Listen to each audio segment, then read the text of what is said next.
Hello good morning दोस्तों, हमारे YouTube channel पर आपका स्वागत है। आज इस कंटेंट में मैं आपको बताने वाला हूँ मौलिक विद्युत के बारे में। मौलिक विद्युत और वैद्युतिक पदार्थों के बारे में बात करेंगे। और दोस्तों उसमें सर्वप्रथम अपन बात करते हैं इलेक्ट्रिसिटी, विद्युत की। विद्युत इलेक्ट्रिसिटी के बारे में बात करते हैं दोस्तों। विद्युत विद्युत एक ऐसा स्रोत है, ऊर्जा स्रोत है जो आज के समय में सबसे ज्यादा आवश्यक है। चाहे किसी भी क्षेत्र में देख लो, आप मेडिकल क्षेत्र में देख लो, शिक्षा क्षेत्र में देख लो, या फिर किसी भी क्षेत्र में बहुत ही आवश्यक है ये ऊर्जा स्रोत। और इसका प्रचुर मात्रा में उत्पादन भी होता है और खपत भी होती है। उत्पादन भी होता है और खपत भी होती है। तो आइए दोस्तों बात करते हैं विद्युत के बारे में। देखते हैं विद्युत क्या है। विद्युत विद्युत इलेक्ट्रॉन या आवेश का एक स्थान से दूसरे स्थान तक आवागमन या फिर प्रवाह। इलेक्ट्रॉन या आवेश का एक स्थान से दूसरे स्थान तक प्रवाह ही विद्युत है। इलेक्ट्रॉन का एक स्थान से दूसरे स्थान तक प्रवाह ही विद्युत कहलाता है। और विद्युत कितने प्रकार की होती है? विद्युत दो प्रकार की होती है। विद्युत दो प्रकार की होती है। एक तो है दोस्तों स्थिर विद्युत, स्थिर विद्युत, और दूसरी हो गई गतिशील विद्युत। गतिशील, स्थिर विद्युत और गतिशील विद्युत। तो स्टैटिक इलेक्ट्रिसिटी, डायनामिक इलेक्ट्रिसिटी दो प्रकार हो गए। तो आपको मैं बताता हूं स्टैटिक इलेक्ट्रिसिटी क्या है। स्थिर विद्युत, जैसे आप एक कांच की छड़ लीजिए, उसको रेशम के कपड़े पे रगड़िए, तो उस कांच की छड़ के जो मुक्त इलेक्ट्रॉन है वो रेशम के कपड़े पे आ जाएंगे। तो ये हो गई स्थिर विद्युत का उदाहरण, एग्जाम्पल फॉर स्टैटिक इलेक्ट्रिसिटी। और दूसरा है जैसे दोस्तों एम्बर की छड़ को चमड़े पे रगड़िए। एम्बर की छड़ को चमड़े पे रगड़ेंगे आप, तो एम्बर की छड़ के मुक्त इलेक्ट्रॉन चमड़े की छड़ पर आ जाएंगे। तो ये दो एग्जाम्पल दिए हैं मैंने स्थिर विद्युत के। और स्थिर विद्युत को का प्रचुर मात्रा में उत्पादन नहीं किया जा सकता है। प्रचुर मात्रा में उत्पादन नहीं किया जा सकता है, इसलिए इसका व्यापारिक स्तर पर उत्पादन नहीं होता है। बहुत न्यून मात्रा में उत्पादन होता है। और दूसरा है डायनेमिक इलेक्ट्रिसिटी। डायनेमिक इलेक्ट्रिसिटी गतिशील विद्युत। इस विद्युत का उत्पादन प्रचुर मात्रा में होता है और इसका व्यापारिक स्तर पर उत्पादन किया जाता है और बहुत ही अधिक मात्रा में आज के समय में खपत भी है दोस्तों। तो अब बात करेंगे गतिशील विद्युत के बारे में।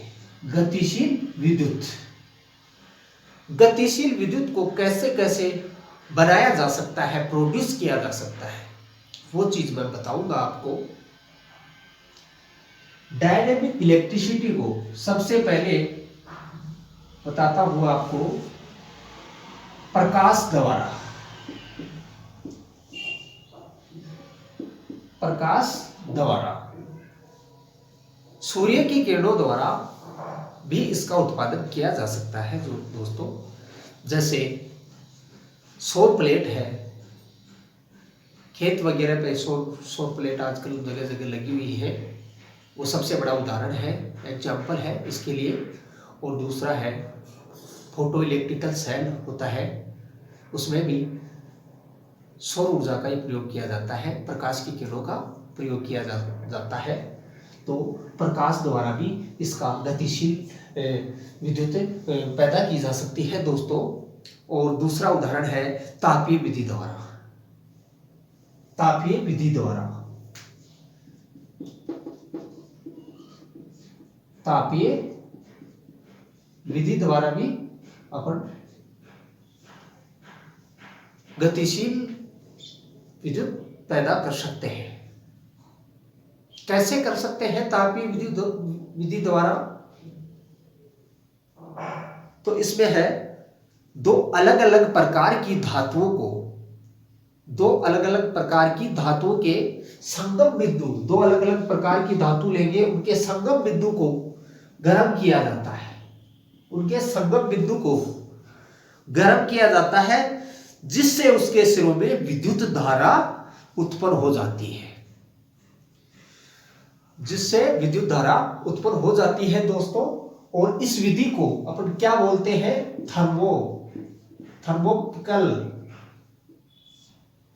विधि, थर्मोपिकल विधि। इस विधि को थर्मोपिकल विधि भी कहते हैं, थर्मोपिकल विधि। और दूसरा है चुंबकीय विधि द्वारा। अगला है चुंबकीय विधि द्वारा भी पैदा कर सकते हैं, चुंबकीय विधि द्वारा। और इस विधि द्वारा डायनेमिक इलेक्ट्रिसिटी को सबसे ज्यादा बनाया जाता है, सबसे ज्यादा प्रोड्यूस इस चुंबकीय विधि द्वारा किया जाता है दोस्तों।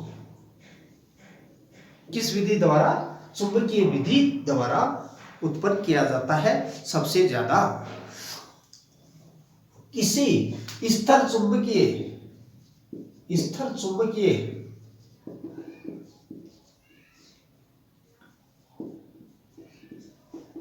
चुंबकीय क्षेत्र में चालक को घुमाया जाता है, स्थिर चुंबकीय क्षेत्र में चालक को घुमाया जाता है, जिससे डायनेमिक इलेक्ट्रिसिटी पैदा होती है दोस्तों। और इस विधि द्वारा जो चुंबकीय विधि है, इसके द्वारा अल्टरनेट करंट, मतलब एसी और डीसी दोनों प्रकार के करंट बनाए जाते हैं, विद्युत बनाई जाती है एसी व डीसी। चुंबकीय विधि द्वारा ही बनाई जाती है, जो अपने आमतौर पर घरों में काम में ली जाती है। अल्टरनेट करंट जो होता है, एसी करंट होता है, वो इस विधि द्वारा ही बनाया जाता है, चुंबकीय विधि द्वारा। और डीसी जो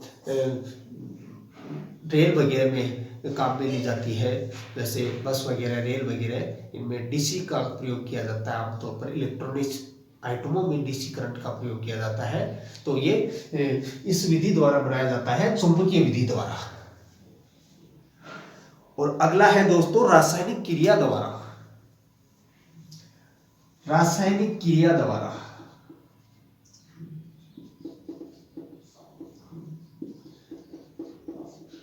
रासायनिक क्रिया द्वारा भी गतिशील इलेक्ट्रिसिटी को प्रोड्यूस किया जा सकता है। कैसे करते हैं रासायनिक क्रिया द्वारा? तो इसमें क्या होता है, विद्युत अपघट्य या इलेक्ट्रोलाइट को रासायनिक क्रिया द्वारा आयनों में विभक्त कर लिया जाता है। इलेक्ट्रोलाइट वगैरह होता है, जैसे H2SO4 है, तो उसके द्वारा विद्युत अपघटन कर लिया जाता है, अपघट्य कर लिया जाता है दोस्तों, और आयनों को विभक्त कर लेते हैं अपघटन द्वारा, और उस क्रिया द्वारा विद्युत पैदा होती है, गतिशील विद्युत पैदा होती है। और एग्जाम्पल के तौर पे बताऊंगा आपको, जैसे सेल वगैरह होते हैं बैटरी वगैरह में, वो सेल रासायनिक क्रिया के तहत ही काम करते हैं दोस्तों। और उसके अलावा अपने एग्जाम्पल है, जैसे प्रयोगशालाओं में है, ऑटोमोबाइल्स वगैरह में है, तो ये रासायनिक क्रिया द्वारा विद्युत पैदा की जाती है, और वो विद्युत ही काम में आती है। तो आपको मैं बता देना चाहता हूं दोस्तों, स्थिर विद्युत है, जो स्टैटिक विद्युत है, उसका बहुत ही नगण्य मात्रा में उत्पादन होता है, और इसका कोई व्यावसायिक रूप से उपयोग भी नहीं होता है। और प्रचुर मात्रा में उत्पादन भी होता है गतिशील विद्युत का, और प्रचुर मात्रा में खपत भी होती है।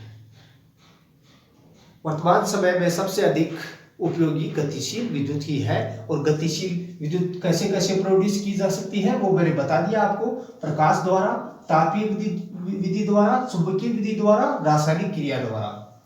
और एसी और डीसी किस विधि द्वारा बनाई जाती है? एसी और डीसी करंट अपन चुंबकीय विधि द्वारा बना सकते हैं दोस्तों। तो आज के इस कंटेंट में मैंने आपको विद्युत के बारे में बताया, और अगले कंटेंट में दोस्तों इसी चैप्टर से इलेक्ट्रिकल के मौलिक विद्युत एवं वैद्युतिक पदार्थ का जो चैप्टर है, fundamental of electricity and electrical materials वाला चैप्टर है, उसी चैप्टर से अन्य टॉपिक बताऊंगा मैं दोस्तों आपको। जैसे विद्युत से संबंधित मूल पद हैं उनके बारे में बात करेंगे अपन, परमाणु संरचना का जो नियम है उसके बारे में बात करेंगे।